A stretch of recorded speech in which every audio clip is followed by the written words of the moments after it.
ada pakai wifi itu kuat, dan setelah itu dicoba pakai sinyal yang lain nggak bisa, terus saya coba rubah pakai waktu itu sama dokter Tita sempat coba pakai akunnya Devil Dice yang sudah verified, yang sudah centang biru juga nggak bisa. Jadi sempat 7 kali log out, log in, tetap nggak bisa itu. Dan itu dimulai ketika saya mulai bicara teori konspirasi. Itu yang agak timingnya itu sih yang agak bikin penasaran gitu. Karena sebelumnya dokter Tirta bicara, ketika kami bicara masalah rumah sakit, dokter Tirta kan dokter Tirta yang dominan bicara. Ketika dokter bicara itu koneksinya baik-baik saja. Pas giliran lu nih, kok tiba-tiba ngadat gitu ya jaringannya gitu. Dan wifi nggak masalah? Nggak masalah. Kemarin kapan tuh Mas? 3 hari yang lalu ya? 3 hari yang lalu saya sempat live Instagram juga sama Mblog Space yang diwakili sama Mas Jacob, tapi Mas Jacob mereka pakai akunnya Mblog Space. Jadi kami waktu itu berbicara tentang musik dan membicarakan sedikit mengenang tentang almarhum Glenn. Ketika saya mengucapkan kata konspirasi, demokrasi, itu langsung kacau. Padahal yang waktu itu yang nonton cuman 10.000 maksimal. Waktu itu yang nonton cuma 10.000 maksimal. Karena ketika saya mulai ngucapin kata-kata demokrasi, Bill Gates, global elite, itu langsung gangguan. Saya cepat coba berapa kali dengan Mblog Space. Akhirnya saya sepakat untuk saya nggak akan, ada beberapa kata yang akan tidak saya gunakan, dan akhirnya bisa lancar. Tapi waktu itu karena saking seringnya ngadat, akhirnya yang nonton cuma 2.000 orang. Tunggu deh, kalau toh emang ada teknologi yang secanggih itu ya, nih misalnya nih ya, jering ya, ada teknologi kan, kalau misal di Instagram kan, di Twitter itu kan ada fitur mute word gitu kan. Jadi ada beberapa kata kalau kita mute, mereka nggak muncul dengan sendirinya gitu kan. Betul. Nah ketika ada teknologi yang bisa memute word ketika lagi live gini, lu yakin ada nggak sih teknologi itu? Kalau gini ya Far ya, zaman sekarang kita mikir teknologi ini kan teknologi yang kita kenal ini adalah teknologi yang diperkenalkan saja. Jadi ada banyak banget teknologi yang belum diperkenalkan ke masyarakat luas. Itu menjadi rahasia komputer, rahasia intelijen kayak gitu. Dan saya yakin itu ada karena contoh kasusnya Perang Dunia Kedua lah. Itu kan mesin-mesin senjata-senjata kimia kayak gitu itu sudah ada zaman dulu, tapi tidak dipublish. Jadi jika mesin pembaca algoritma yang seperti Gofar bilang tadi itu, apakah itu mungkin? Saya rasa very possible. Nah, waktu itu sempat mengalami yang namanya gangguan ketika live sama Dokter Tirta. Tapi sekali lagi wifi itu nggak masalah kan? Kemarin nggak masalah. Jadi kayak aman-aman aja. Listrik nggak mati, Bli? Listrik nggak mati? PLN lagi masalah tuh sekarang. Kalau mati berarti ada nyalain air tuh, ngejegrek. Ada yang nyetrika. Ada yang nyalain microwave. Ngejegrek. Bli, ini sebelum kita ngomongin yang lain, gue pengen nanya sebenarnya sih. Pengen nanya cara lu survive di Bali gitu kan. Ben udah stop manggung gitu kan untuk sementara. Terus penjualan yang namanya restoran Twice gitu kan, atau Twice bar gitu sama baju gitu kan, Rumble pasti menurun. Gue pun menurun gitu. Pasti. Nah, ya yang lu lakukan nih untuk, kan lu harus bertahan hidup nih ya, untuk sehari-hari gitu. Apakah lu punya usaha lain atau memang ada tips and trick nih untuk bisa survive? Ini mungkin agak menarik karena setelah pandemi ini saya yang sebelumnya mungkin banyak yang mikir ekonomi oke lah, masih stabil segala macam kan. Saya kan baru nikah.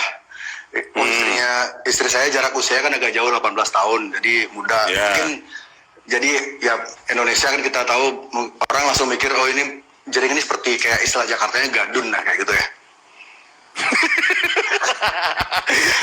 Kamu kan sering tuh, Gopar kan sering tuh dituduh gadun tuh. Ya, Padahal mah enggak, cuma ramah aja sama orang-orang. orang-orang tertentu. Kita cuma memberi space dan ruang aja untuk orang-orang tertentu gitu. Oke, jadi dituduh gadun. Iya kan, jadi persepsi gadun itu sekarang saya bisa bantah 100%, mungkin 1000%. Karena kenapa? Justru ketika saya tidak bisa manggung, pendapatan dari bar kosong, dari toko juga karena jam operasional sekarang sangat terbatas, itu ya bisa dibilang minus lah. Karena sampai sekarang semua usaha-usaha yang saya punya itu saya sebisa mungkin bertahan, tidak ada PHK. Jadi totally tidak ada PHK, semua staff masih digaji. Dan meskipun kalau misalnya contohnya Twice Bar kan total tutup tuh, tapi staff masih digaji. Kalau toko-toko baju itu masih buka cuma sampai jam 7 malam, itu juga masih digaji. Mau hostel, ada hostel di Nusa Lembongan itu totally close sudah hampir 2 bulan, itu tetap kami kasih tunjangan staffnya. Jadi saya berusaha sebisa mungkin untuk tidak ada PHK. Kalau untuk saya pribadi, ini kan untuk bisnis kan udah pakai kas semua itu. Udah pakai betul. Perusahaan. Kalau saya pribadi survive sekarang dari istri. Dari istri? Oh, oke. Jadi from Gadun becoming apa ya? From sugar daddy. Ini jadi sugar baby. Joking. Jadi sugar baby. Iya, I'm not joking. Aku nggak bercanda. Serius ini. Serius loh. 100% legit, 100% legit. Jadi sekarang istri saya jadi gini loh, istri saya tuh sekarang lagi rezekinya lagi banyak banget. Jadi dia tuh tiap hari ada aja yang dia kan ikut selebgram gitu sih. Ya, meskipun saya bikin jamu juga kalau nggak salah ya. Iya, dia ada bisnis jamu medis. Tapi dia mostly her money pendapatan istri saya tuh kebanyakan dari endorsement kan. Dan belakangan ini rezekinya dia tuh sejak pandemi ini, jadi itulah satu kayak bekerja secara aneh kadang-kadang. Ketika saya tidak ada pemasukan, istri yang banjir pemasukan gitu. So ya sekarang saya jadi peliharaan apa namanya? Simpenan. Kalau simpenan kan nggak legal, ini kan legal. Oh iya. Jadi apa ya? Jadi bapak rumah tangga? Nggak bapak rumah tangga juga, dua-duanya juga di rumah kan?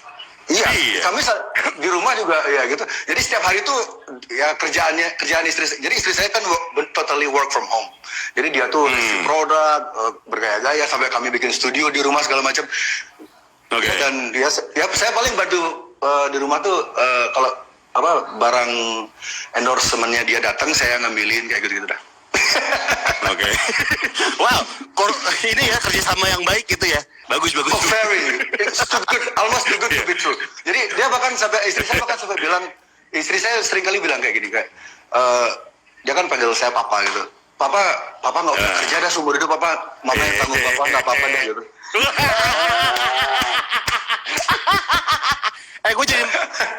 Gue probation dong jadi anak lu 3 bulan aja, boleh gak? Umur berapa? Umur 37. Masih bisa lah jadi anak kalian lah. Probation 3 bulan aja dulu coba. Probation. Kita pakai sistem ini ya, adoption from home ya. Iya, bener. Jadi gue tetap di rumah gue, tapi gue kasih duitnya aja sama kalian. Pakai cryptocurrency. Iya, Bitcoin. Nah, ya, berarti jadi itu survive-nya. Berarti anggap balasan lo di Instagram bahwa gue nggak perlu kerja, istri gue udah kaya, itu bener berarti ya? Amin ya. Gue kira tuh bercanda tau gak lo? Iya, saya tahu orang pasti mikir itu bercanda, but life is weird. Kadang-kadang hidup itu aneh dan situasi pandemi ini kan situasi nggak sopan. Kalau ganja sopan sih, itu ganja nggak? Bukan ganja. Halo BNN. Halo KGB, BKKBN, ya BKKBN. Jadi gini pandemi ini Faria, pandemi ini kan kayak apa ya, bisa bilang kayak fase spesial, extreme situation gitu kan. Kita mungkin generasi kita akan mengalami ini cuma sekali 100 tahun maybe, you know. So anything apapun tuh bisa terjadi di situasi kayak gini, yang dulunya anak band yang bisa menafkahi istri, dengan bangga, dengan gaya segala macam mentereng, sekarang jadi tugas beli galon, terus ngambil paketan. Wah, beli nih ya. Tapi kalau boleh saran, kan istri kan lagi bikin konten-konten gitu kan. Coba sesekali collab sama istri mungkin membahas make up. Jadi jering kayak misalnya, guys, aku pakai ini loh guys, gitu. Ini buat alisku, buat mukaku jadi glowing gitu. Kayaknya seru deh kalau kolaborasi, ya gak sih? Oke. Pengumuman buat semua. Ya. Saya sudah nggak sama Body Shop lagi. Oh, udah enggak. Jadi Danila bisa lebih lega kan? Lu di endorse Danila nggak, curang banget gitu kan? Lucky bastard. Gitu. Tapi kita pernah ngomong ini kan. Lu ketemu sama Nora juga ketika di Body Shop kan? Iya, untuk pertama kali ketemu secara physically di Body Shop juga. Beli, ini kita belum ngomongin Beli ya. Lu ketemunya gimana sih pas lagi milih produk?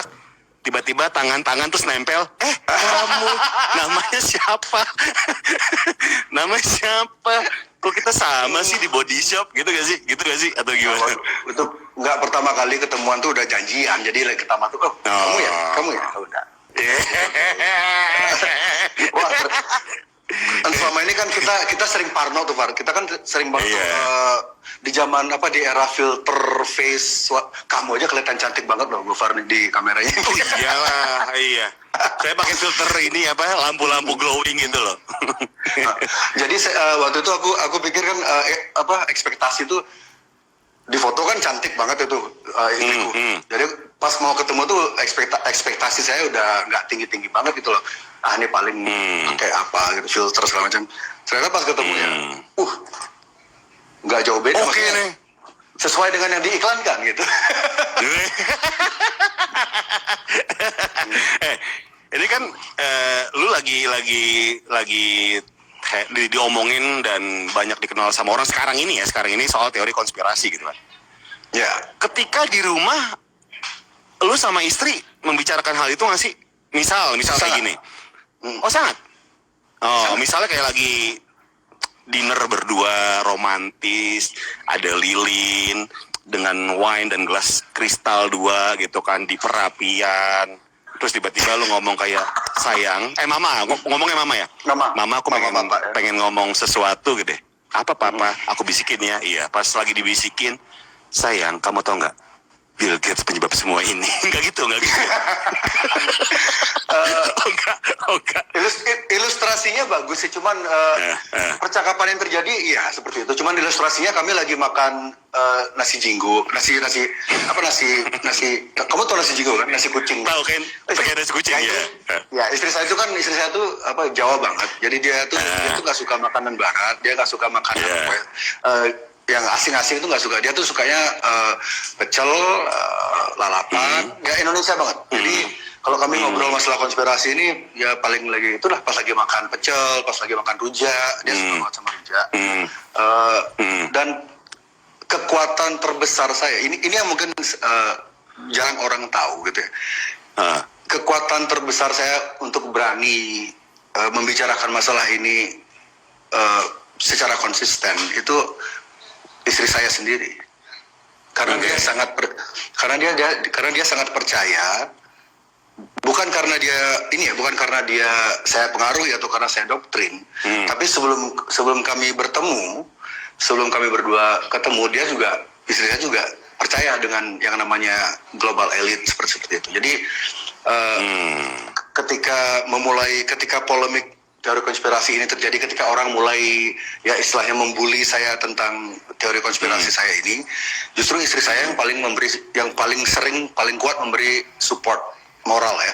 Jadi dia selalu bilang, kamu yang kamu lakukan itu udah benar kok. Keep fighting. Pokoknya jangan sampai nyerah. Soalnya, tapi ini bukan berarti istri saya itu, ini nggak berarti istri saya itu selalu dukung saya. Di konteks di beberapa masalah di luar teori konspirasi ini, kalau dia nggak suka, kalau dia nggak setuju, dia akan fight juga. Kami sering adu argumen, dia kan orangnya keras juga. Jadi, tapi di masalah teori konspirasi ini kami satu suara, sudah sangat bulat sampai kan kemarin saya sempat bikin ya istilahnya kalau jika ada yang menantang saya untuk suntik atau menularkan virus ini, I'll do it.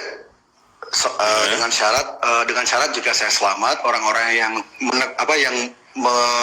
mengkampanyekan lockdown itu harus melockdown diri mereka ke kantor polisi, gitu kan? Dan istri saya bilang, oke, kalau sampai benar itu terjadi Pak, ini istri saya sendiri bilang, jika itu benar terjadi, saya harus ikut disuntik. That's how much kekuatan ketika kamu dicintai seseorang ini kan kutipan filsuf Cina, saya lupa namanya. Ketika kamu dicintai seseorang, itu akan memberimu kekuatan yang luar biasa gitu. Jadi saya sampai sekarang saya masih konsisten untuk bertahan dengan opini saya, karena di rumah di rumah itu ada yang dukung. Kalau dari teman-teman band, teman musisi itu bahkan bisa dibilang nyaris nggak ada sebenarnya. Tapi karena istri yang mendukung, akhirnya saya juga percaya kalau apa yang saya lakukan ini benar, dan based on berdasarkan beberapa fakta yang saya temui juga dan informasi dari luar negeri juga, beberapa kawan di luar negeri yang tertarik dengan isu-isu seperti ini. Akhirnya ya seperti ini. Akhirnya saya sekarang jadi bahan lelucon seluruh Indonesia. dan gak sekali lu kan sering kayak gitu kan. Betul, sering banget. Berarti tapi ada satu tweetnya Nora yang bilang bahwa dia nggak setuju ketika lu ngomong kalau misalnya lu mau ngebungkam, ada orang yang pengen ngebungkam lo, itu harus dibunuh, lu harus bunuh gue. Nora nggak setuju kan? Ya, sempat nggak setuju karena ya namanya perempuan, dia tuh nggak suka dengan kata-kata bunuh itu, karena insting perempuan ketika melihat kata bunuh itu kan kayak is a bit too extreme. Jadi dihapus sama dia, Nora yang hapus, karena istri saya punya akses ke Instagram saya. Oh, tahu passwordnya? Bukan tahu passwordnya, dia yang bikin passwordnya. Nggak bisa dia aneh dong orang-orang ya? Nggak pengen. Coba kamu pikir ya, di mana Pak pikir ya, logika di mana dari istri yang usia 25, saya 43, yang menghidupi kamu untuk saat ini dan untuk jangka panjang ke depan, yang masih setia masakin kamu tiap malam, tiap pagi kamu dibikinin sarapan, bikinin makan malam, itu tetap dia lakukan. Dan tugasmu cuma beli galon, sama ngambil paketan dia dari paketan endorsement dia. Di mana ada ketemu cewek kayak gitu lagi gitu kan? Ya, belum nemu sih gue. Iya, nanti ketemu kok nanti, tapi cowok. Iya.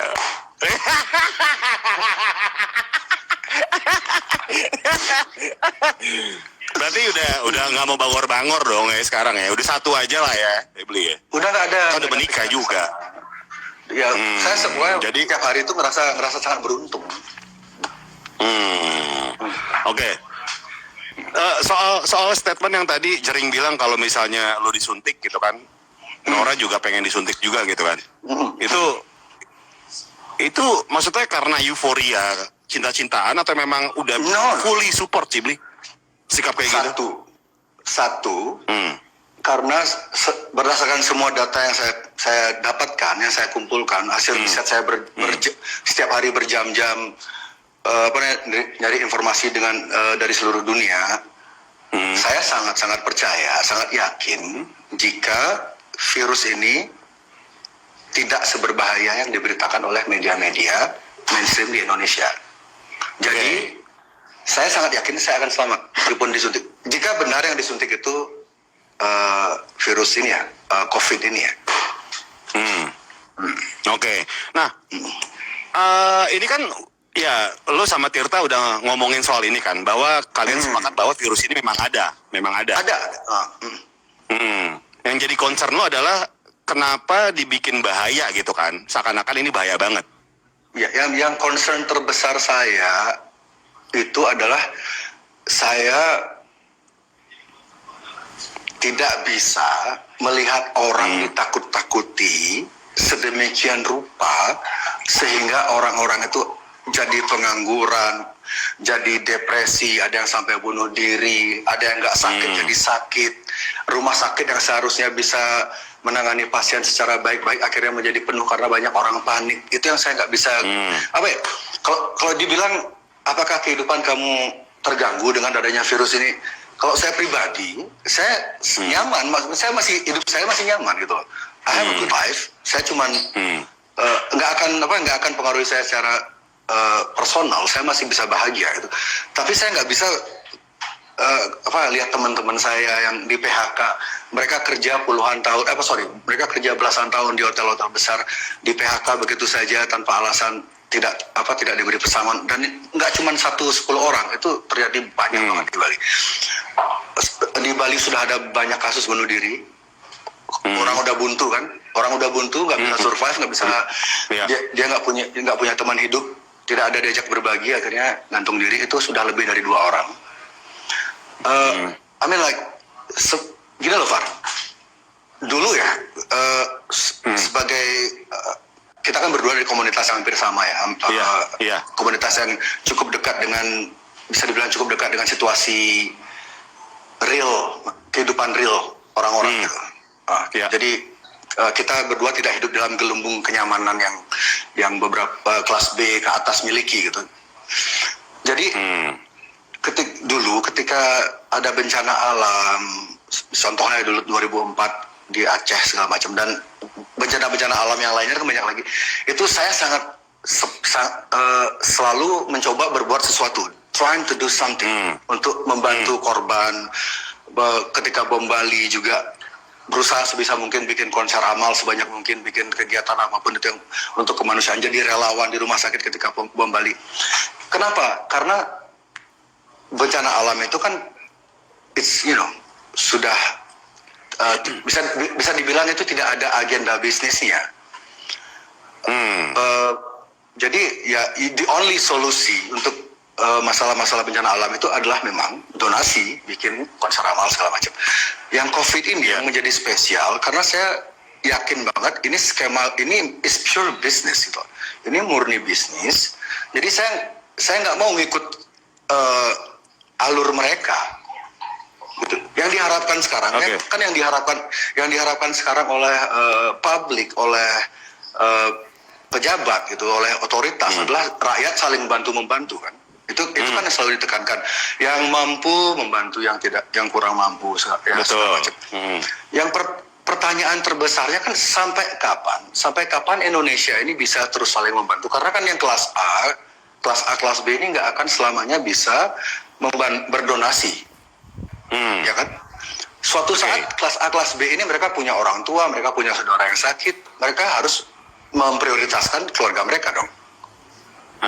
Ya, jadi inilah gimana caranya motong agar kita tuh tidak dimasukkan gelembung, tidak dimasukkan skema mereka ini, di mana kita diajak bersama-sama untuk saling bantu-membantu hingga kita semua kompak menjadi miskin. Oke, tunggu Bli. Ketika memang virus ini tidak seberbahaya itu, tapi kenyataannya kan di rumah sakit banyak apa namanya, yang bilang kesaksian dari para pekerja medis yang sudah bersusah payah untuk apa namanya menyembuhkan pasien atau kewalahan menerima pasien, bahkan banyak mereka yang menjadi korban gitu kan. Iya. Lu masih beranggapan itu belum berbahaya atau gimana, Bli? Berbahaya. Yang tidak pernah dibicarakan oleh media mainstream adalah kenapa banyak orang bisa tiba-tiba merasa sakit. Kenapa tiba-tiba banyak orang berbondong-bondong ke rumah sakit, kan itu yang jarang diungkap. Dan satu lagi yang jarang diungkap oleh media massa adalah psikosomatik. Psikosomatik itu adalah ketika kamu, ini teknik yang dilakukan oleh Nazi Jerman dulu.